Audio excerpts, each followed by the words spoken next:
En el vídeo de hoy hablaremos de la digitación en el oboe y empezaremos por el principio. Hablaremos simplemente de cómo colocar los dedos sobre las llaves del instrumento. Si os dais cuenta, estoy pulsando con la punta de cada dedo y los dedos mantienen una posición arqueada. Esta sería la posición ideal. Es muy parecida a la que utilizamos al tocar el piano. Cuando pulsamos una tecla, los dedos mantienen esa posición y lo lanzamos desde el nudillo. Una vez que está sobre la tecla, el propio peso del dedo lo mantiene en su sitio sin necesidad de presionar. En el oboe ocurre lo mismo. Una vez que hemos lanzado el dedo, que ya está en su sitio, no necesitamos presionar, ya está en su sitio. Se tapa la llave y eso permite que echemos el aire y que consigamos las notas de una forma confortable. Es innecesario apretar más. Una vez que está en su sitio, ahí se queda.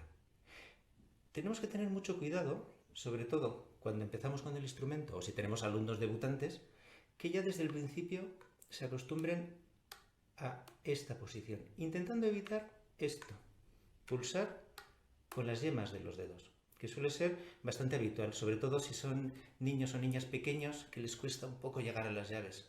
Puede ser inevitable al principio, pero en cuanto se pueda es necesario corregir y adquirir este hábito de pulsar con las puntas. Un punto crítico suele ser este dedo, sobre todo si son pequeños les cuesta mucho llegar, tienden a mantenerlo recto, lo que perjudica a este otro. Puede ocurrir que por mantener este recto, este incluso se venza hacia adentro. Como comprenderéis, es una cosa a evitar, esto es muy impreciso. Entonces, partiendo de este principio básico, os propongo un ejercicio muy simple. Tomando las notas de la escala de sol mayor, pero empezando en el si medio, lo que vamos a hacer es bajar de uno en uno los dedos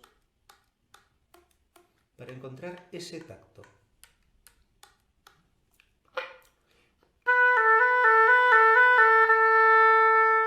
Es mejor hacerlos por separado.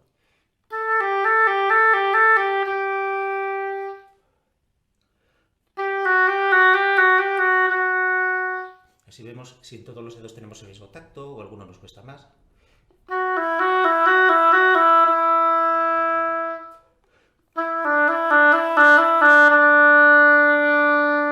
Ya vemos que tenemos la misma posición en todos los dedos.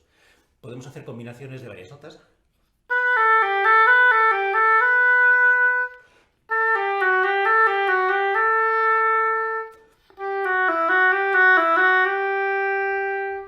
Etcétera. Pero la premisa fundamental es que nunca perdamos esa sensación de ligereza que nos proporciona este tipo de pulsación.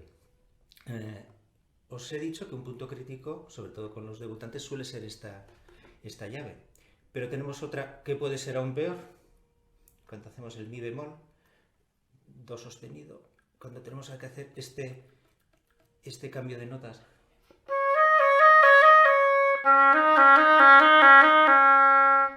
Ya veis que aquí también debemos procurar pulsar con la punta del dedo esta llave, que puede ser incómoda, tiene un recorrido largo, no tiene mucho ángulo para moverse, con la punta del dedo y el dedo también arqueado.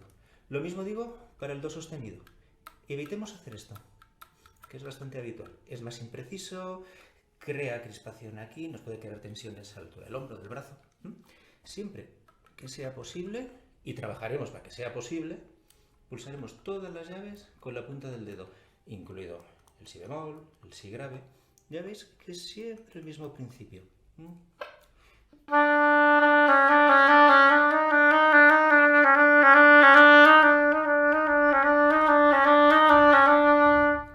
Quizá para llegar a estas notas debamos corregir la posición de la muñeca. Eso también quizá nos indicará que nuestra posición era demasiado alta, que teníamos un ángulo un poco extraño. Digamos que ya, para terminar con el vídeo, que como principio general debemos agarrar el oboe con la mano, a continuación va la muñeca, va el brazo, el codo, el hombro, sin formar ningún ángulo extraño. Si tenemos esta tendencia, por ejemplo, lógicamente no llegaremos a esta llave, y el hecho de no llegar a esta llave será el síntoma de que teníamos este problema previo que debíamos corregir. Lo mismo con la otra mano. Si agarramos de forma continua con todas las articulaciones, llegaremos con comodidad a la llave del do sostenido. En un próximo vídeo continuaremos con este tema. Os propondré algunos ejercicios para agilidad, velocidad, etc. Mientras tanto, os deseo una buena semana y espero veros aquí la semana próxima. ¡Hasta luego!